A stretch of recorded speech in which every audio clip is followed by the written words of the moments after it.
Welcome back, everybody, to the show. I am your host, as always, Jay Villain, aka That Villain Jay. With me, as always, is my co-host, the numbest of skulls, Mr. Numb underscore skull underskull. There he is, ladies and gentlemen, on the left side of your screen, live and in person. Well, not live. He's live with me. He's not live with you. What is up, man? What are we at, man? We're at number 53 on the Mythic Ring. Nah, I think it was actually I got to 253 last night. Oh, kind of a stagnant night for me, but it's okay. I got a couple days yet to solidify my position. I still got to make my Mythic push. So I've been hanging around Diamond 2 forever, and just kind of floating. And I just need to buckle down and play Mono Black or Mono Red and finish it off. Yeah, you're within striking distance. Oh yeah, no, I'm 1 2-hour play session away, and I just haven't wanted to do it because I'm kind of bored of the meta right now, and I don't want to just sit and grind black. I just want to build. So, but I'm almost there. I think I'll probably clutch it like I did on the last time, just for the heck of it. I missed it last season because I was super bored, and I might as well push it out this time. It's honestly, it's a time investment. It's not like I don't know how to get there. I get it. Sure. But it's just a matter of how much effort do I want to put in, which I'm very lazy. You got a few days. Yeah, a couple of days. So, that's great. Well, this is our last podcast of the year. Can you even believe it? Final podcast of 2022, the year we started our podcasting. And I also believe this is actually episode 15, not including episode 0, which was our announcement, which wasn't an official episode. I'll call that episode 0. So we've actually done 16 of these, 15 full episodes. Nice. And we're going strong, aside from me getting very ill multiple times and missing out, which is still going on. We're still super excited about me getting very ill continually. That's really fun for everyone. Well, we're coming to the end of the year. It's really been something. I never thought that our podcast would have the success that it did so quickly, that enough people would give a shit. So I'm really thankful for that. And it's nice to be able to, which I guess is kind of what we're doing today, is look back on the year, see how everything was. I mean, we haven't been doing the podcast for a full year, but obviously we played Magic all year, so we can kind of speak to it. But before I forget, let me just say that I hope everybody had happy holidays and Merry Christmas, whatever you celebrated. Absolutely. I hope it was a great time. And, you'll probably see this episode before New Year's, but we won't see you again till after the New Year. We hope you guys have a happy New Year as well. Absolutely. And, whatever your resolution is, whether you have one or not, we just hope that you have a good year and that you, you know what I mean, that you can be as positive as you can and as happy as you can going into that year. And we're really thankful for you. Absolutely, we are. Just wanted to get that off my for chest. Sure. We absolutely are thankful for everyone, our patrons, that this has been that there's actually been interest. I was scared that literally nobody would watch this. And I think that our Mono Black build video, is that our best, most viewed yet? Let me see. Let me look on the stats here. It's about time we did one, huh? Yeah, so I can tell you some stats if you guys want to know some stats about Black Council. And now it's just spinning and spinning and spinning. There we go. So our most viewed episode so far has been the Dominaria preview, believe it or not. Oh, okay. Yeah, and the second most is the Naya Jank. Which is basically just us laughing the entire time. So that was a hell of a yeah, and which was a lost episode too. Even on take two, it was still us laughing the entire time because it was just hitting that crazy bank that crazy bank jank shot, and everyone quitting. Like, we never beat anybody. People just go, oh, fuck that. I'm not fucking playing this. But the Dominaria preview, very, very liked. It makes sense. Yeah. That makes sense. People were really thirsty for a new set at that time. You know, there hadn't been a new standard set in, like, I think over 6 months. Yeah, and it was free rotation, too. Yeah, so it was, like, pretty necessary, if you ask me. It was, you know what I mean? Mm-hmm.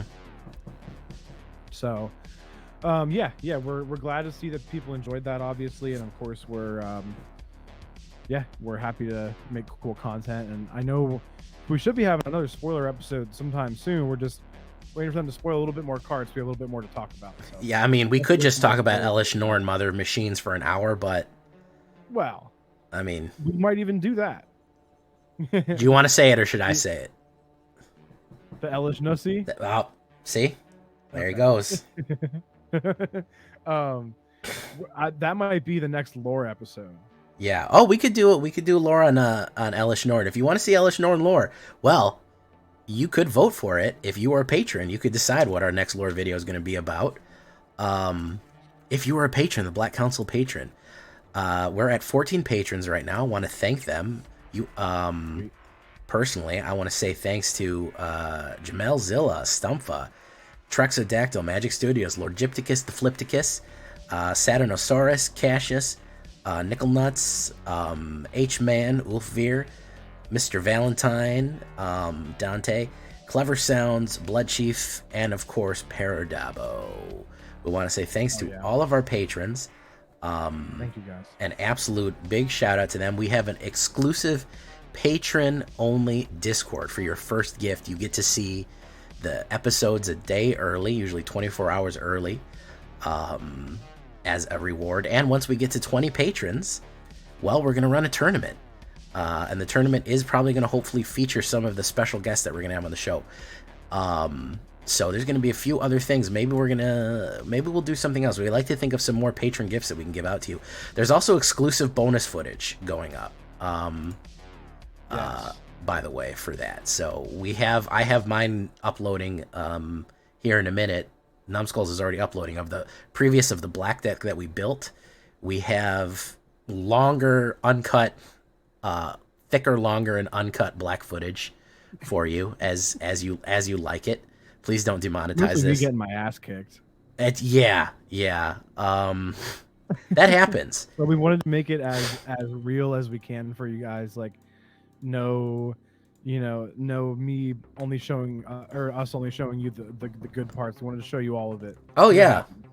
And it doesn't mean your deck is bad if you have a bad run. No. It's just So we wanted to capture that and show you the kind of like the real aspect of it, because a lot of the stuff in the Discord is, there's like a lot of behind the scenes stuff that we try to give you guys access to, and it kind of felt like that was almost like a behind the scenes thing, because maybe you don't put one of those videos to be public, but you might share it with your Patreon community. You know what I mean? Yeah.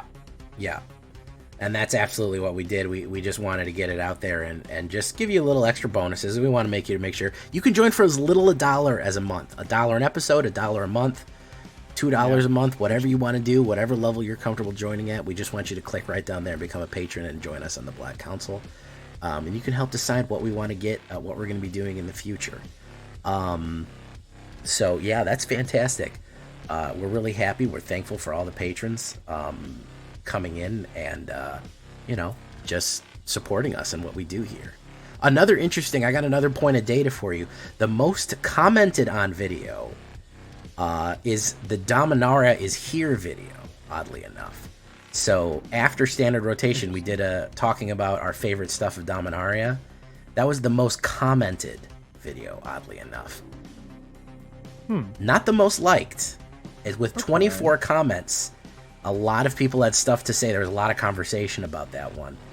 And oddly, the least commented video was the one we just did, which was the build Alchemy Black. That was like a sit back and relax video. Yeah, so probably I could say that one was, and we really didn't have any controversial ones. None of them that people really disliked. The most disliked one was obviously the most liked one, which was the Dominaria preview, because the higher the likes are, the higher the dislikes are. So, Sure. and we've only generated, by the way, 4 video dislikes. How do you like that? Oh, that's pretty good. Total. 4? 4 dislikes on our videos, on just the Black Council videos. Do we have? Is it like 1 on each, or is there one that has? There is 3 on the Dominaria preview and 1 on the Naya Jank, which is probably somebody we beat.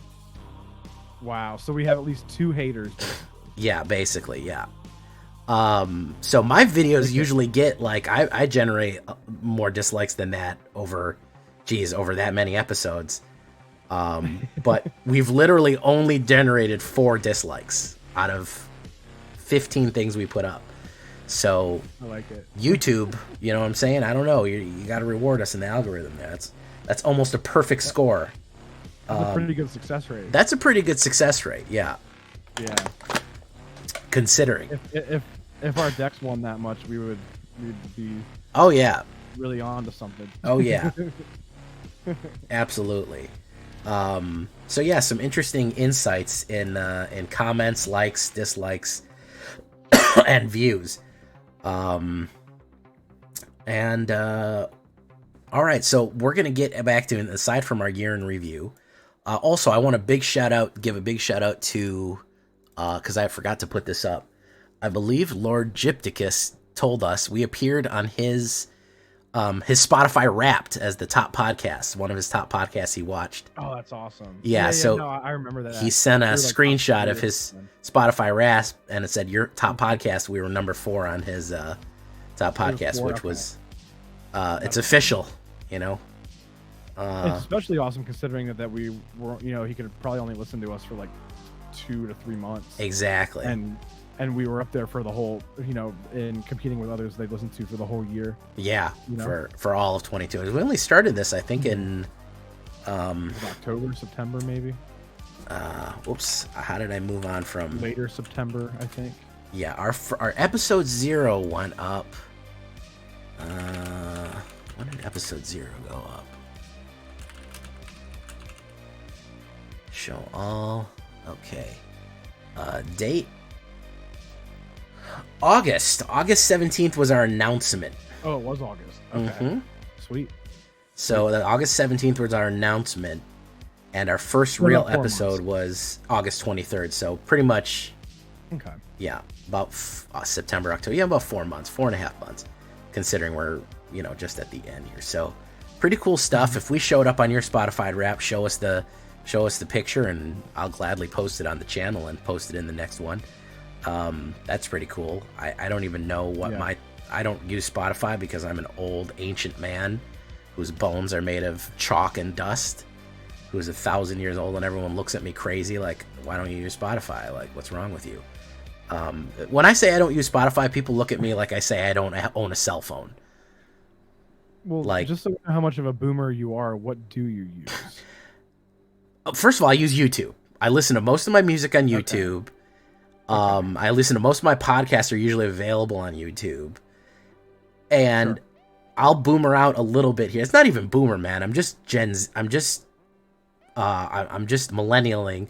If I like a song, I get somehow, I won't say how exactly, get an MP3 version of it, and I listen to the MP3 version of it.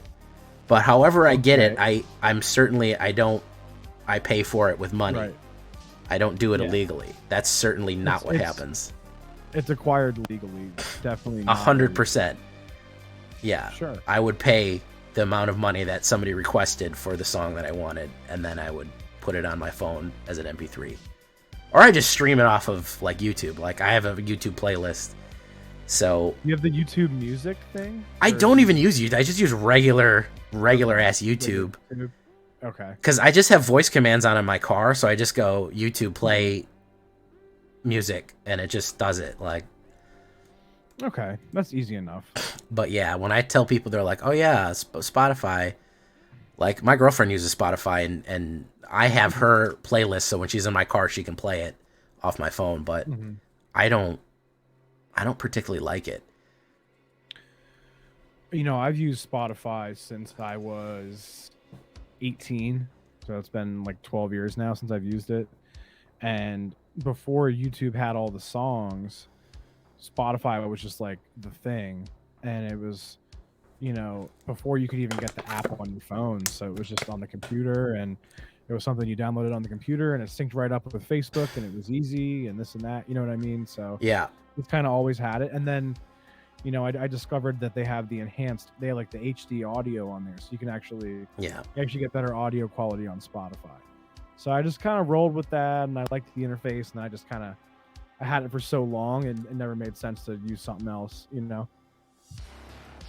Yeah, I get that. And honestly, and 1,000 years ago, I used to use Pandora, which I think fell off kind of bit. Yeah. But I don't know. I couldn't break my habit of just getting MP3s, and I've listened to some stuff on it. Like if there's Spotify exclusive podcasts, I'll listen on Spotify, but I just don't use it that much. I don't know. But anyways, enough about me being an old man. I feel old enough as it is. Now. Oh yeah, would you just turn 22, right? With that fresh looking cut right there. Hey, I'm 30, but my hairline's 18. Oh, there you go. But yeah, I am officially 30 now, so boomer status. Welcome to old age. I'm in my 30s as well, so welcome to the. Yeah, did you wake up that morning and all of your muscles hurt immediately? Because honestly, I think it's because I don't like stretch / like go to the gym, especially after I started streaming, because I'm sure you know that. Oh God, you become a lot more sedentary once you start streaming. And so I've kind of been like out of the whole like going to the gym and all that for like the past year or so since I've started streaming. And I think these past 6 months leading up to 30, my body has just kind of really started to feel more stiff and just aches, waking up with random pains that you didn't have normally. Your back hurts, whatever. Yeah. Feel like you're not as agile, but I think that a lot of that could be solved with me just like working out. So yeah, I gotta get moving. Start doing. I gotta. Part of my job is that I have to be at a computer all day. So basically, both of my jobs is be on the computer. Right on the computer. Yeah, mine is too. So yeah. I mean, I go somewhere to do it, but we're still sitting down all day on the computer. Yeah. So it's rough. Yeah, it doesn't help. So I mean, not saying it's a New Year's resolution, but now we're over 30. We can like go on walks. There you go. Yeah, you going old. I'm gonna put on my flat brim cap and get on my, my cardigan and my cane, and I'll go out for a nice walk and listen to my MP3s. Bring your animal with you if you have a leash. Why not? Oh, my cat wouldn't go anywhere. Yeah, he would. No, Snickers. You can't put her on a leash. No. My cat wouldn't take a collar. We tried to put a collar on him, and he just. Yeah, she wouldn't do that either. Yeah. But yeah, so I guess what brings us here today is we are here. We're talking about the podcast in review, but we're also talking about, you said, Magic. The Magic year in review. Yeah. Yeah.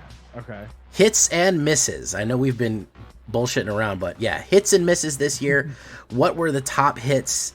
What were the top things that happened? What was the absolute slam dunks that Wizards and Magic in general did? And what did they absolutely bungle? And what are we looking forward to with next year? We have the full schedule of releases for what's coming up in 2023. What can we expect? Where did we come from and where are we going? So we're going to do that. So I don't know. Do you want me to start? Do you want me to kick it off, or how do you want to do it? Yeah, go ahead, man. Go ahead. I would say you got to think about it a little bit more than I did. So you go first. I would say for me, probably the most fun that I had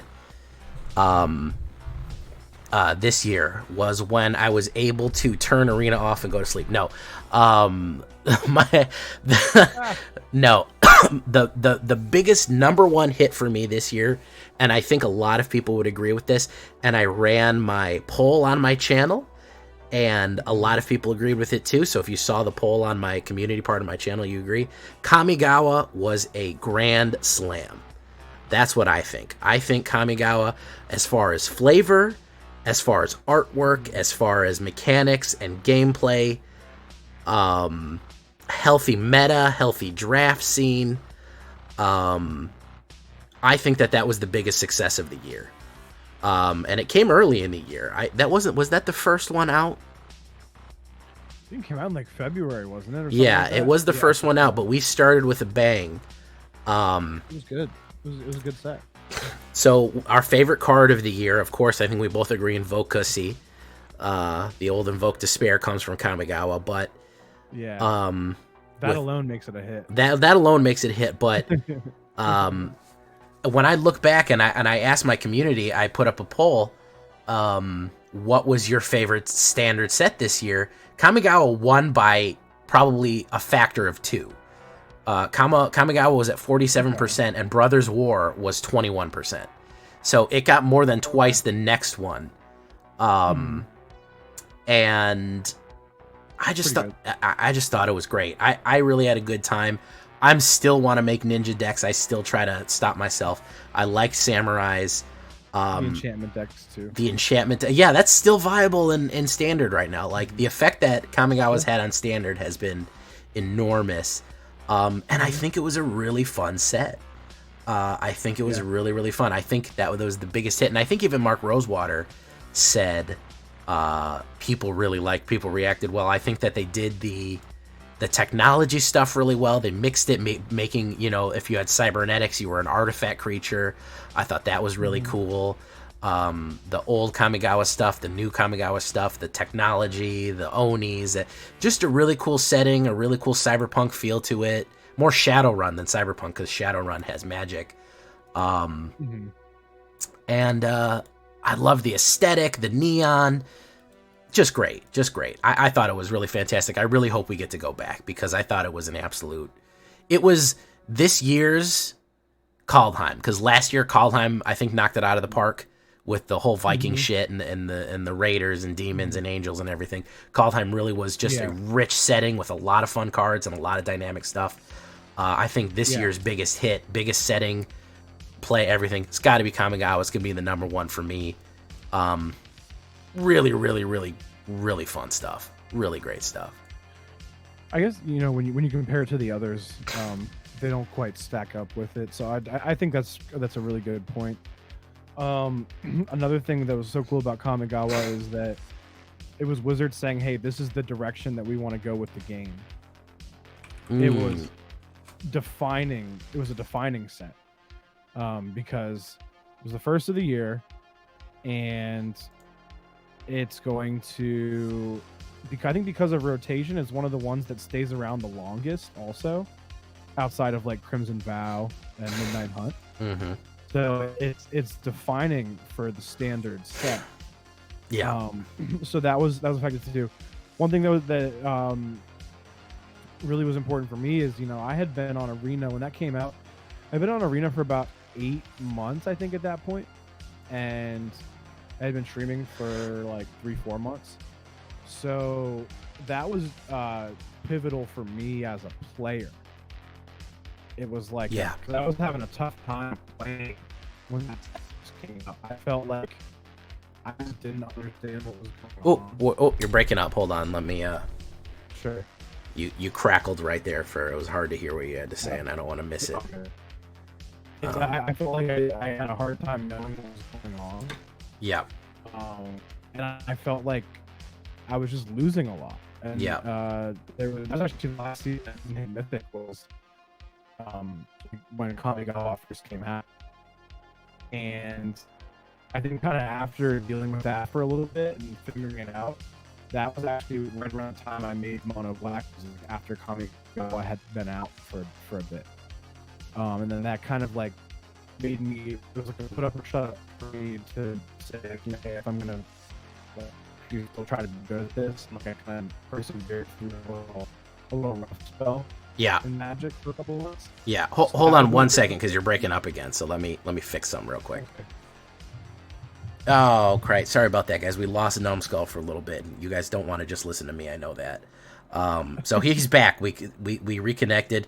He was just telling us how it was Kamigawa for him was put up or shut up time. Yeah. It was like, you definitely kind of defined how things were going to go for me as like a you know, as a competitive player. It was just, you know, things immediately changed with the meta as soon as that set came out. That's kind of how you know it was a good set, you know, speaking to what Jay was talking about. So it was just one of those times where you have to make the decision, like, you know, am I gonna let this beat me, or am I gonna beat this? And I mean, I think I was fortunate to have been able to figure it out, but I was definitely determined to figure it out, you know. And I'm glad I did. I think it made me a much better player. So was Kamigawa like? I learned a lot. Do you think it was that like when you transitioned from paper? Anyways, Sounds fine now though. It sounds fine now. Yeah, after cutting out for the 5th time. So was Kamigawa when you transitioned to paper, from paper to like really transition to arena?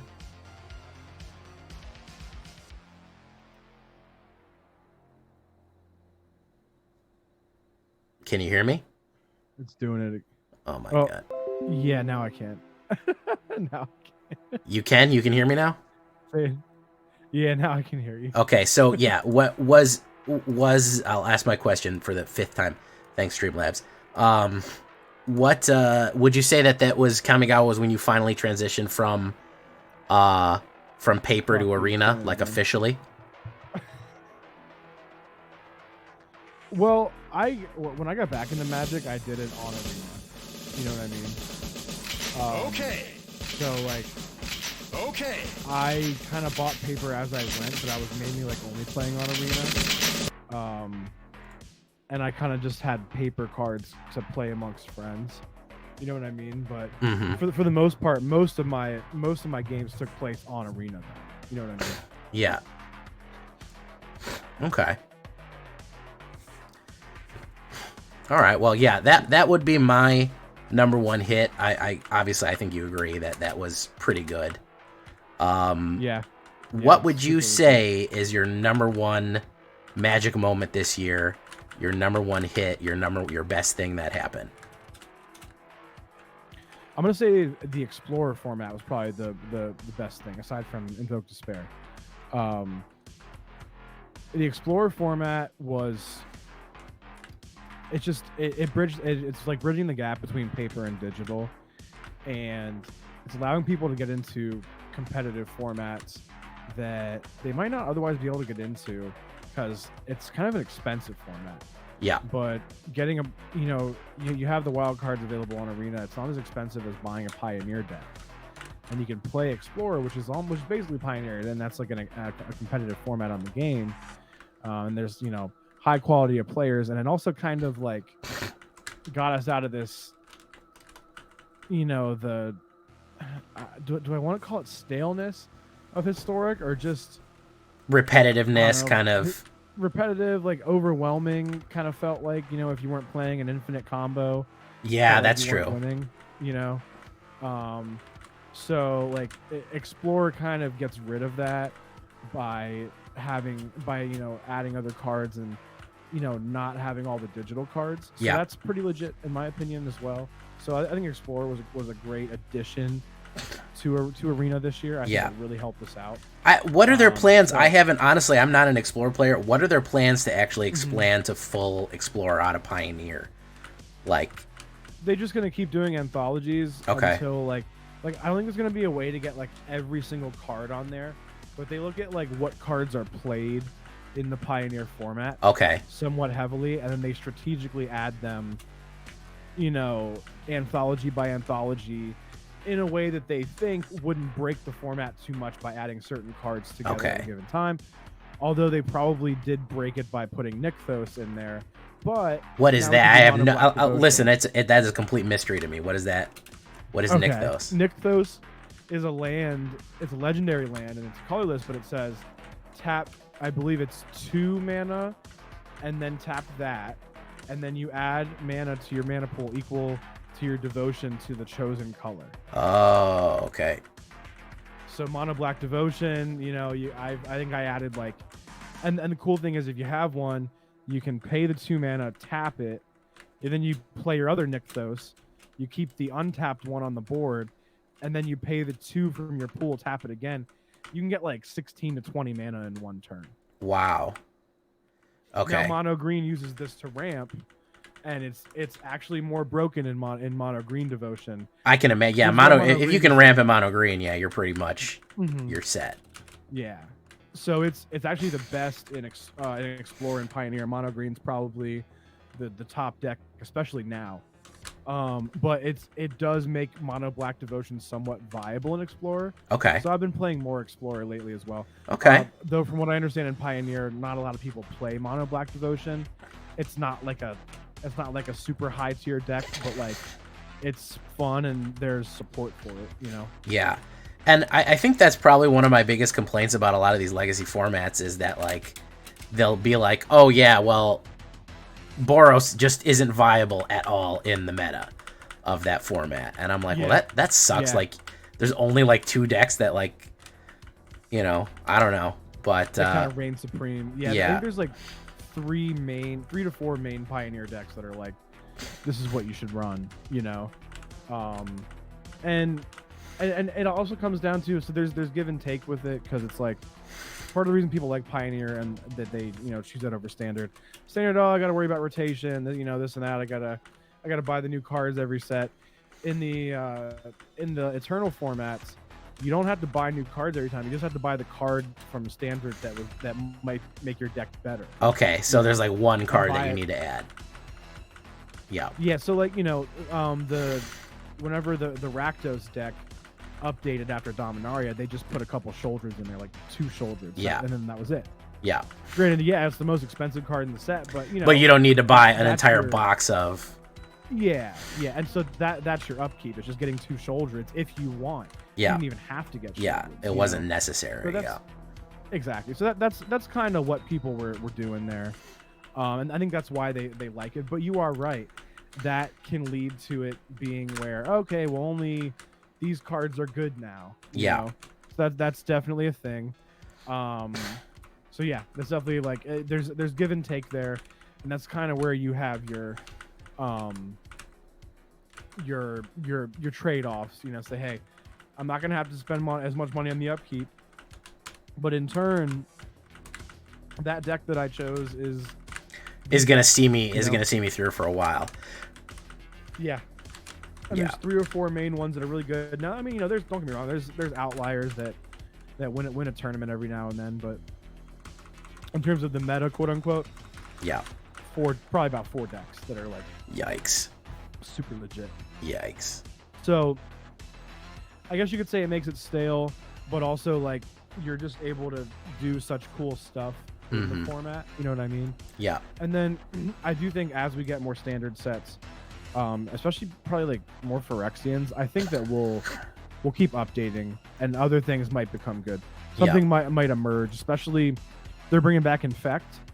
Yeah, I've seen that. I heard in the new one, so I think maybe you could see like a Pioneer Infect deck now. Okay. There's more cards for it. There's a broader. You know, who knows, like just more support for a given mechanic might make it viable enough with the other cards from before. Yeah. You know?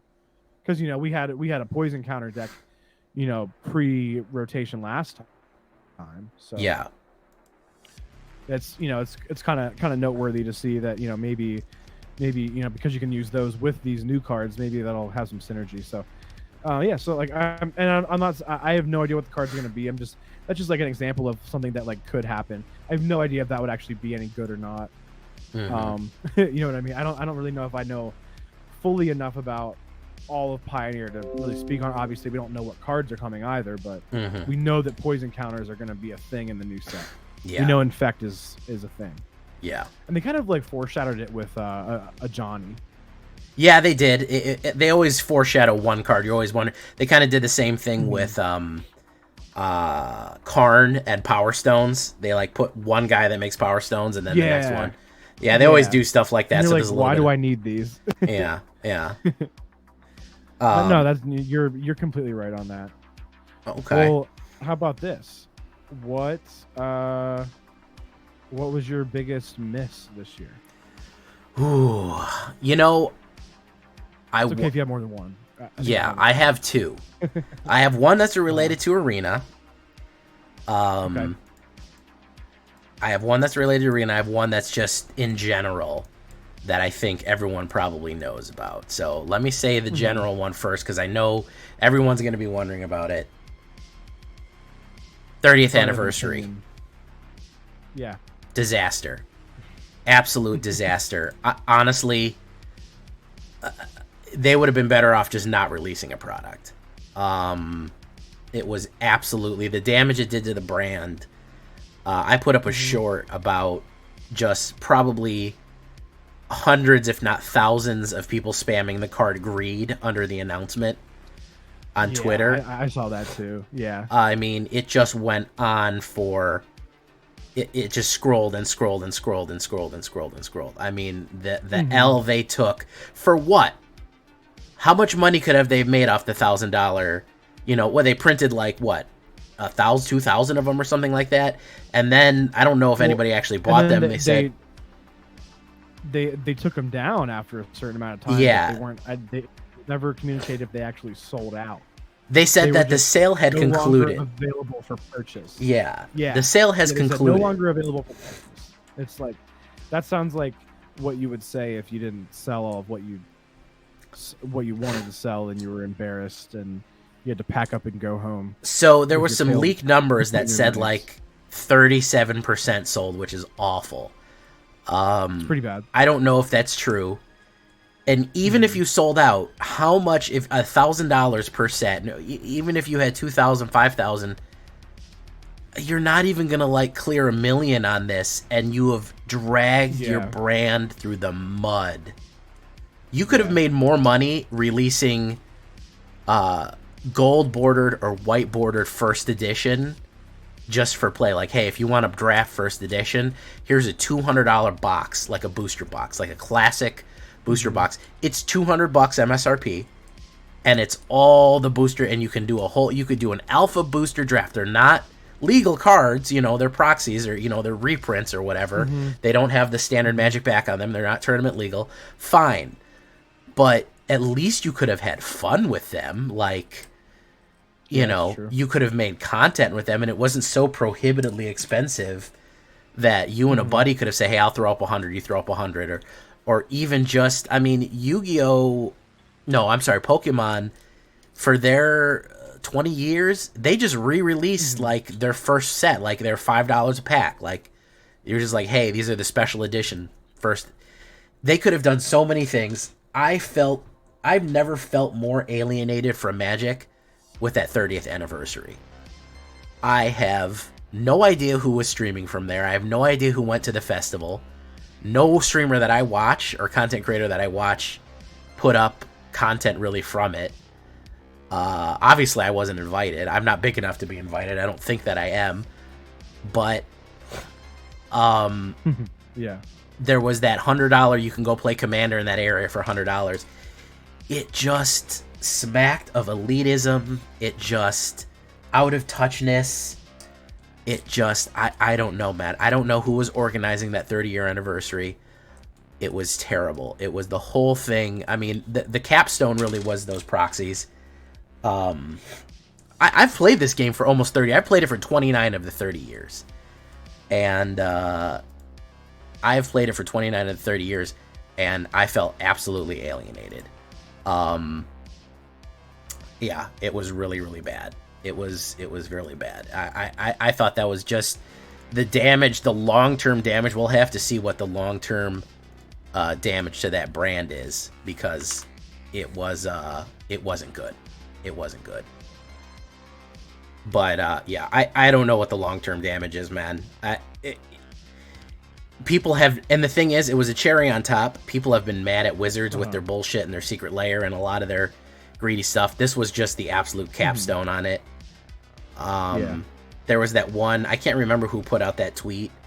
It was like, it's the year 2032.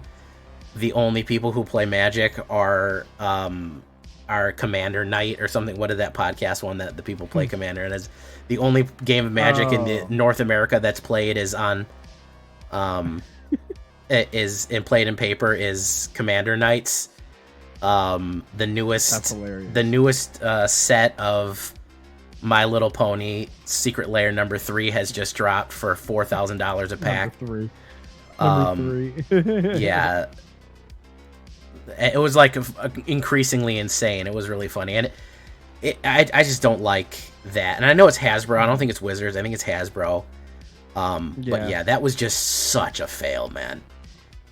Well, and then it's like kind of arrogant. They come out and say, "Hey, we're trying to increase our shares by X amount this year, or increase our profit." It's like we've never, for as long as we played Magic, they've never just like, not that I remember, they never just like came out and talked about that. Mm-hmm. You know, and it's just like your players, for lack of a better phrase, your players don't give a fuck what profits you want to increase. Yeah, they don't care about that. Yeah. Don't even tell us that. Save that for your fucking your white collar meetings. You know what I mean? We don't care. And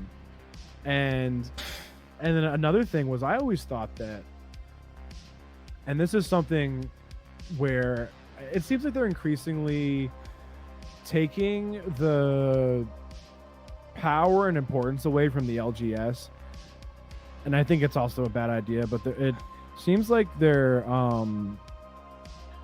I always thought that the reason Magic was so omnipotent in the TCG world was the volume. Yeah. How are you going to do volume when something is $1,000? Yeah. How are you supposed to do volume? Yeah, I don't know what was. You know what I mean? Doesn't that go against everything that you've ever done that worked? So why do you think that would work then? You know what I mean? Did they just want to try it and just like? I honestly, they said fail? That we'll float it out there, and I think Prof said it best. Big shout out to Tulare Community College. He said this product is not for you. If you're a Magic player, this is not for you. This is not. They didn't make it for you. It's not for you. It was never designed to be for you. Mm-hmm. It just isn't. It is what it is.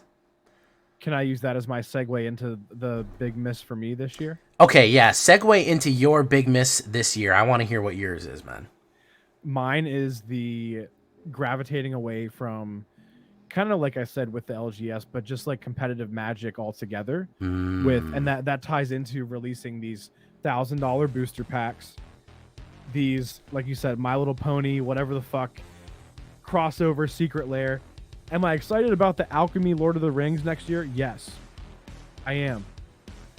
But there's like too many Secret Lairs, though.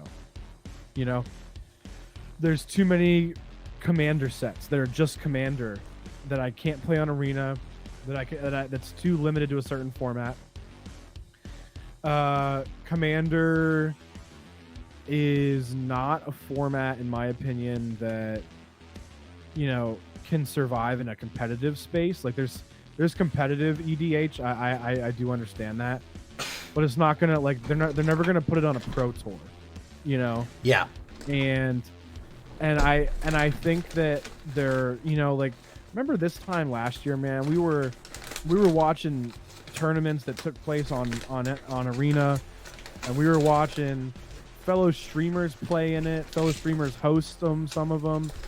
And they had Pro Tour invites in those tournaments. Yeah. And we had a very healthy and very competitive, in my opinion, Magic meta in general. And they just completely went away with that. And I get it that you want to do the RCQs in the LGSs, but like I think you can have a balance, you know. I think you've proven that there's acceptance in the digital world. And I think that getting away from allowing other people to host tournaments and then giving them those Pro Tour invites, I think it took away a competitive edge, in my opinion. And I don't know what they didn't like about it. Did they not like the formats? Did they not like how it was handled? You know, could they just put more restrictions on it? Said, hey, if we're going to give you the invite, you got to follow these rules. Like, I think they could have just done that rather than pull the plug on it. Yeah. You know, it's kind of unfortunate, and it kind of put people in a bad position because people, that was for some people, like, they made that their whole thing was like, hey, I host tournaments that have Pro Tour invites, and then out of nowhere they're just like, okay, no, you don't anymore. Yeah. You know, they pulled the chair out, and they, you know, as you go to sit down. So I thought that was like messed up. And then you turn around and you're doing all this commander stuff, and you're doing this and you're doing that, and none of it pertains to competitive. And while I think it's healthy that we make releases for commander stuff, and I know you were just saying you just got your Necron deck.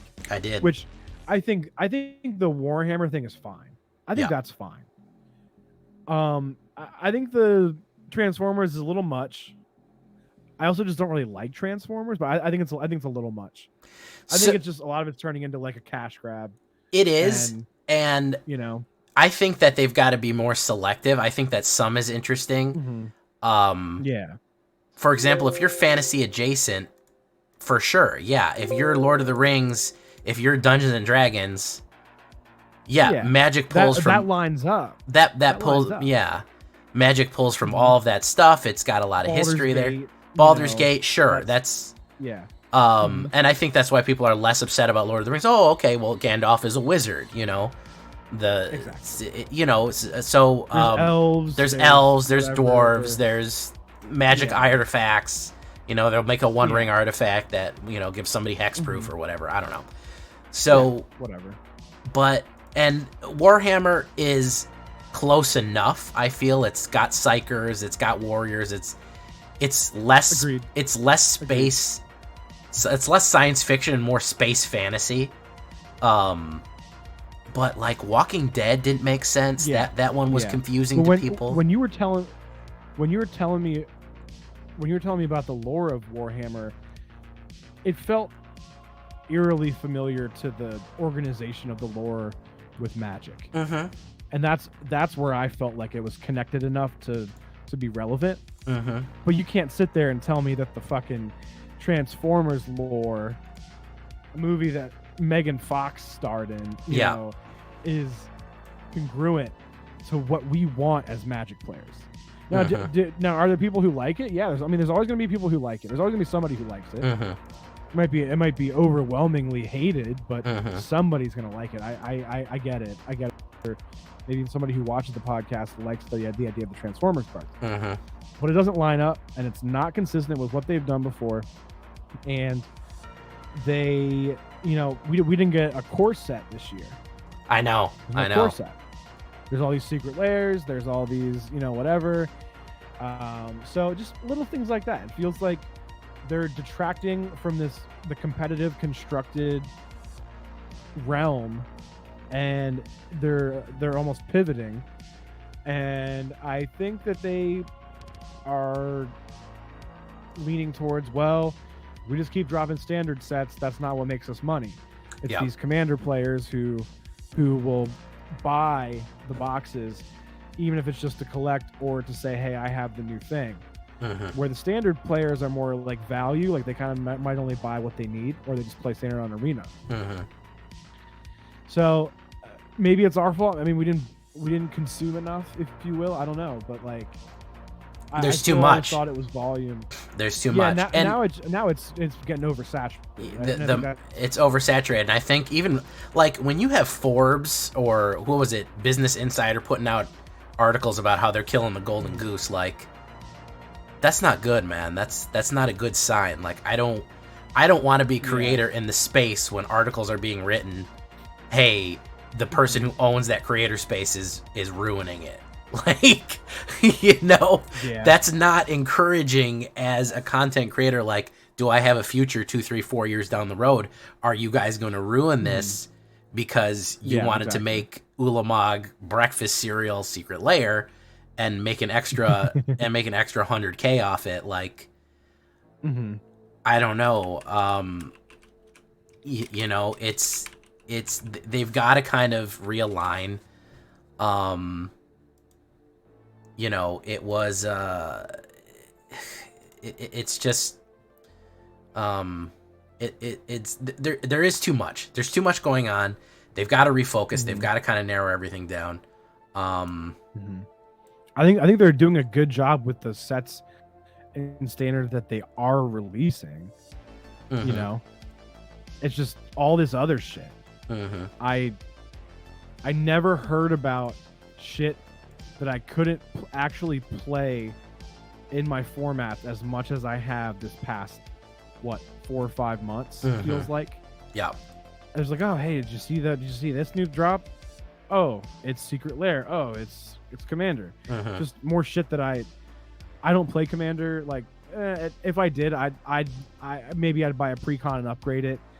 But you're not going to see me buying every Commander drop. You know, that's not me. Yeah. I don't know enough people in real life who play to even have a Commander pod. Yeah. I would probably get kicked out of a Commander pod for not saying I'm like just going to be better than everyone, but like I don't think that they would appreciate my competitiveness. Because that's not a lot of Commander is not about that. Yeah, it's So about not only do I have to find, it's about having fun and whatever. And so not only do I have to find people to play Commander with, I have to find people to play Commander with that are on the same competitive level as me, and that's just like that's difficult. It's to the point where I'm just going to play an arena. I'm not going to go out of my way to do that. Spend extra money for. I mean, my ultimate goal is to like try to be a professional Magic player. Playing Commander doesn't make me a professional. No, it doesn't. Yeah. So that's kind of where I was at. But I don't want to be too negative, but that is a big miss for me. And I want to drive home another point before while we're being negative about competitive play. Esports are taking off. Where is Arena's esports presence? Where is it? Yeah. Where are the teams? Where are some esports teams that we can talk about? You know, where's the FaZe Clan of Arena? Am I gonna have to make it? I don't. They have 2. They have Rivals and whatever for the Pro Tour, but that's it. Yeah. I feel like there should be more. I feel like it's such a big space, man. Like with League of Legends, which is, listen, I'm just gonna say it, the most boring thing in the world, blowing up. Like, I've never played it. Oh my god! I know people are into it, man. Oh god, they love it. Listen, I'll never feel bad about crapping on League, and the thing is the reason I feel like I can. I was there when Dota Defense of the Ancients was a Warcraft 3 mod, and I played it back then, and I didn't even like it back then. So I'm an OG hater. That's what I'm trying to say. But yeah, so where's our esports presence? Where's this tournament? Where's the pro circuit? You know, but no, I get what you're saying. Absolutely. I want to bring up another Magic win this year, and I think you'd probably agree with this one. That I've heard surprisingly a lot of positive feedback about. What we got to give credit where credit is due. Golden packs.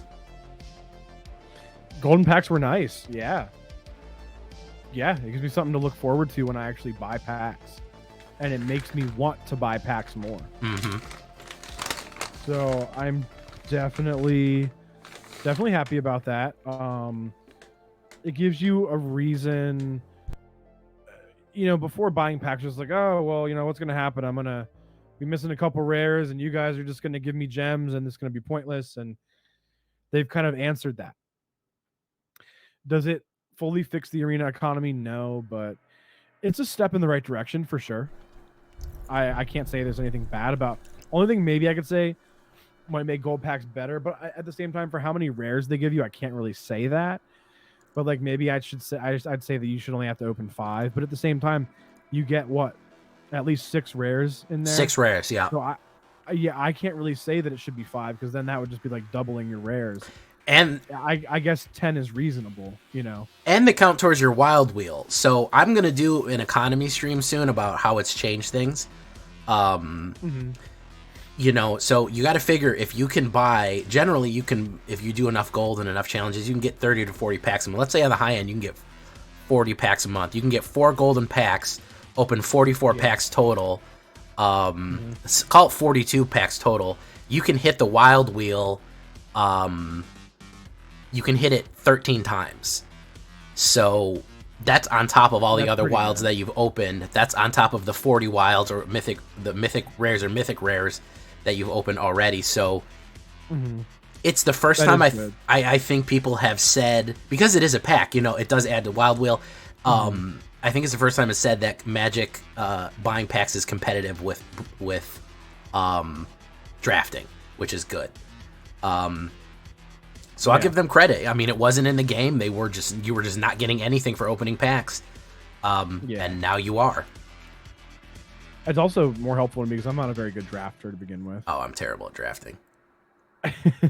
So this is kind of like, okay, maybe you can't say that the best way to complete a set is to just draft now. Maybe I can buy these packs. I can get my gold pack here and there. Help me complete what I need. It saves time too. Time is money. So I definitely appreciate that. Absolutely. Yeah, I would say that was a good win. I know we talked about another miss we had was that they didn't update Alchemy enough. Felt like this past year. Yeah, that was a miss. I feel like Alchemy. I like Alchemy. Listen, we're pro Alchemy players. Absolutely. But we need some help here, guys. Like Wizards, man. Help us help you, man. Like because it got poor received, you have to work double hard to get people to like it. And I'm willing to put that work in. Like, yeah. And miss on top of miss there is like I've never been contacted, never reached out to help with Alchemy. I'd love to. Neither of you, and I think you're, like I said, the top Alchemy player right now in the set. I don't know if there's anybody running Alchemy on a regular that's getting as high a rank in Mythic as you. Maybe like Alf, but I know Alf still plays other formats, you know. Yeah. But yeah, it's feels like they could. And I get it. We're not like we don't have a huge presence or a huge following, but feels like they could. And it might not even be that you or me need to save it. It's just rebalance on the schedule that you said you were going exactly. To. That's all I'm looking for. Do it for months. Yeah.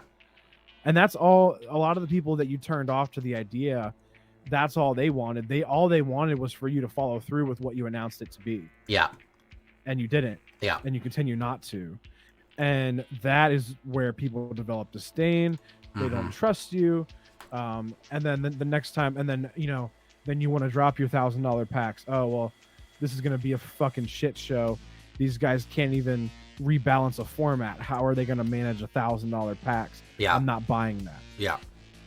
If you follow through with your promises and don't turn everything into a money grab, and then when you want to do a money grab, it might go a little better for you.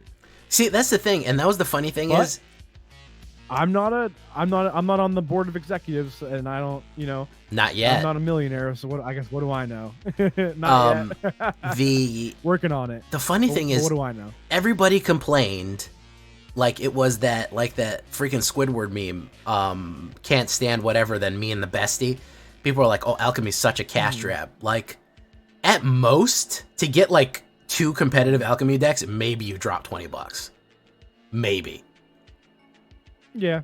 You buy the one set of 20 packs and you'll be fine. Like, you could get you'll get like enough wild cards to like do what you need to do.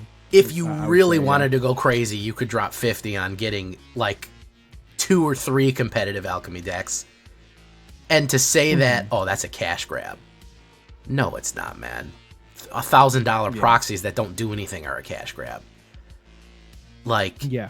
And not to mention, there's formats that exist like Modern.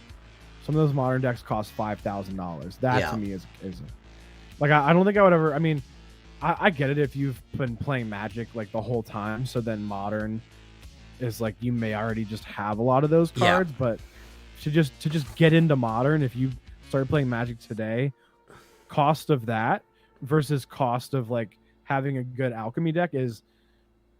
It's still cheaper on Arena, no matter what you do. You know? But also, and that's another thing is if people call it a cash grab because you don't maintenance and care for the format like you do other formats. It makes it look like you don't give a shit. If you don't give a shit about about a format outside of the release of cards, then the optics of that is a cash grab.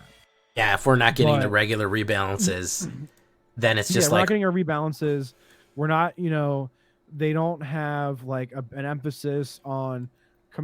They have somewhat of an emphasis. Like I know the next MIQ is Alchemy, so like that happens every now and then. yeah. That's fine. I think like maybe 2 or 3 MIQs a year are Alchemy. Mm-hmm. Sometimes the Arena Open is Alchemy. Okay, that's good. Yeah. That's kind of what people want, but you tarnished the legitimacy of that by like we said before, by not maintaining the format properly. Mm-hmm. And then when it comes time for that to be the MIQ, you wonder why it's not well attended or not well received, or like people are like, oh, I don't even like have Alchemy cards, like you know what I mean, or people don't even know the format. And then there's like, I think the number one time when people don't even like know the meta of a format is when there's an Alchemy competitive event. Yeah. And they scramble and they play it for like a week or two leading up to it, and then that's it. Mm-hmm. That's it. And they don't play it again until the next one. They're like, oh, what's the Alchemy meta like?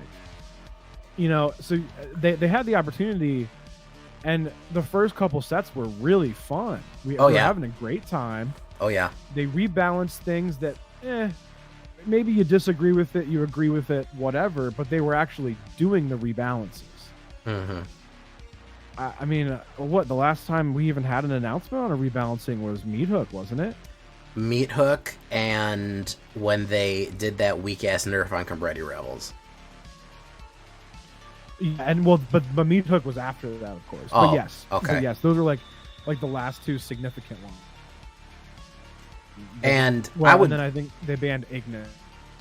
I would love to make more Alchemy content, but whenever I do, it's poorly received. It's never as good as my standard content. And as a content creator, I'm going to follow where the views go. I'm sorry.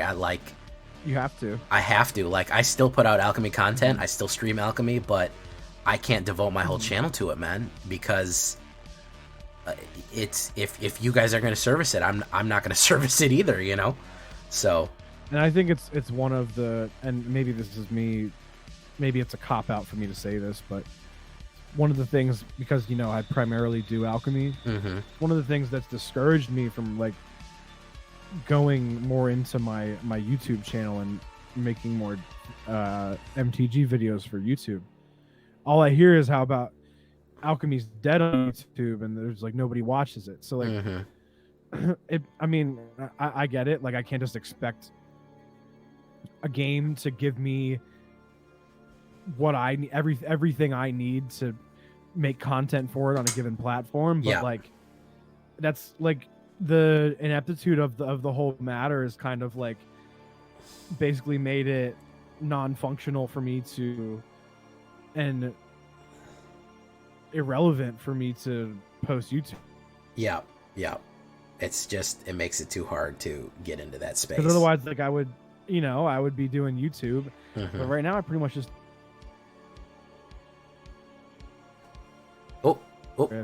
There we go. You cut out for a second. But yeah, so it's unfortunate, but yeah, I think those are our big misses. Yeah, but we've had some hits too, and I want to talk about, while we close up here, we have the upcoming sets. We have what's coming in the future. It's been announced to us. We have Phyrexia coming up next year. We have Rise of the Machines Aftermath. We have Dreams of Eldraine? Memories? What is it called? Anyways, Eldraine something or other. Yeah. And we have Return to Ixalan. What are we hoping to see coming in 2023? What's your number one thing you want to see coming up this year? That's an interesting broad question, I would say. I want to see another good board wipe. I want to see, how do I say it? I want to see like a resurgence of aggro that's not mono red. I think Okay. that would be cool. Yep. Maybe like make mono green great again. Okay. I don't even play mono green. It's just like it feels so left out right now. It does. Yeah. You know, um, just that. So you want to see some more mono green support coming out. So Nice. you want to see more mono green support and more board wipes. Yeah, just like one more good board wipe, mono green support, and then I don't know. I mean, I would say I would sit here and tell you that I want to see more cool planeswalkers, but I know that we're getting like 10 in the next set. We are. There's going to be some completed boys and girls. Yeah, so I'll just tell you that I know they're coming and I'm excited for them. Let me put it that way. I have a weird request. I have an odd thing that I'm looking for. I want blue to get healthier. Does that make any sense? Okay. I want blue to stop leaning so hard into control. Let's get into some more morphling stuff.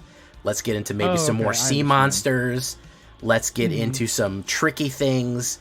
Let's ease off the counterspells and the knockbacks. Yeah. Sharks, dude. Let's go back into some Krakens. Let's go up into some cool growing creatures. Some, but not Hullbreaker. No, well, that's control. I mean, you can call it a sea monster, but you're not getting it out there for the 7/8. That's not why it's useful. True. It pushes everything in the world back to your hand. That's why it's useful. Yeah, facts. There was a time that blue used to have control, but it wasn't like the way it is now. Is the best way of putting it. It wasn't so bad as like the only thing you did was counterspell and draw a card. It was more like tricks and deception. Yeah, but even that, like Morphling was a classic card where you could raise and lower its power and toughness. You could give it Shroud. You could make it flying. You could, there was a lot of shapeshifters. There was more unblockables. There was a lot of information about your enemy. Like you could look at other people's hands.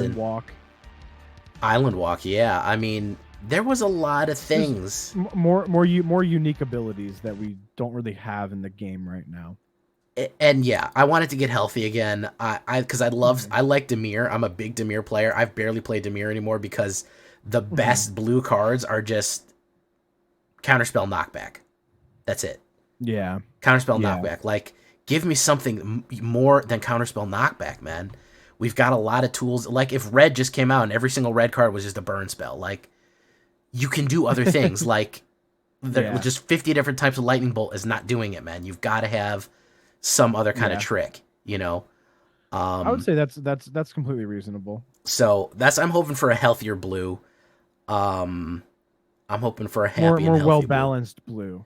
Yeah, I'm looking for a more balanced blue. It looks like the power level's swinging back up again. I don't know. I've seen some Phyrexia cards. Looks like there's a lot of Schmeat coming in. I'm here for it. Yeah. So we'll be there. Our podcast will be there to go over all of it and look at all the new cards and then just play one or two new black ones. Yes, that. Well, there's the Elish, Nornusi. Yeah, we're gonna have to make an Orzhov deck with Norn and Sholdred now. Oh yeah, and invokes and stuff. But guys, let us know what you thought was the biggest miss or his home run. Absolutely. From Wizards this year, and like we had just talked about, what are you looking forward to in the next year of Magic? Are you happy with how it is right now overall? Do you think it's going in a good direction? Do you think that these new sets are gonna take it to where it needs to be? You know what I mean? Let us know what you're excited about and what you thought they messed up on and what you liked that they did. We'd like to hear from you guys too. Absolutely, we want to hear from you guys. Let us know what was the biggest hits, what was the biggest misses. We'll put up some polls and we'll put up some things and we'll talk about it in our patron Discord too. We want to know from the patrons as well. What's the best? What's the worst? So. But I'm looking forward. I'm looking forward to a whole nother year of fun Magic and a whole nother year of this podcast. Yes, we're ready for the we're ready to kind of hopefully we can level up the podcast as we go, and we're gonna have a new year of exciting guests. Yeah, because we have we've already talked. We cards coming out. can't 100% confirm. We have been talking to some people, and we are going to get some names you might have heard of on the podcast coming up. It's been hard definitely because people that we think are really cool. Yeah, let me just say that. Yeah, we're definitely going to get some names on here. It's been hard because of scheduling. It's hard enough for us to schedule and get us adding a third person is a whole nother dimension. So keep an eye out for that. We will have special guests on. It's going to happen. It's going to be sweet. Absolutely. But yeah, guys. And then if you do have somebody in mind that you want to see on here, let us know. Let us know. We'll see if we can get him on the podcast. We'll see if it's on. Don't say CGB. He's probably too busy. Don't say CGB. Don't say like MTG Nerd Girl or whatever. They're probably going to say no or make us pay them or something. We're not going to do that. Yeah. We don't have enough money for that yet. No. But yeah, let us know, guys. We're happy to take the suggestions. Absolutely.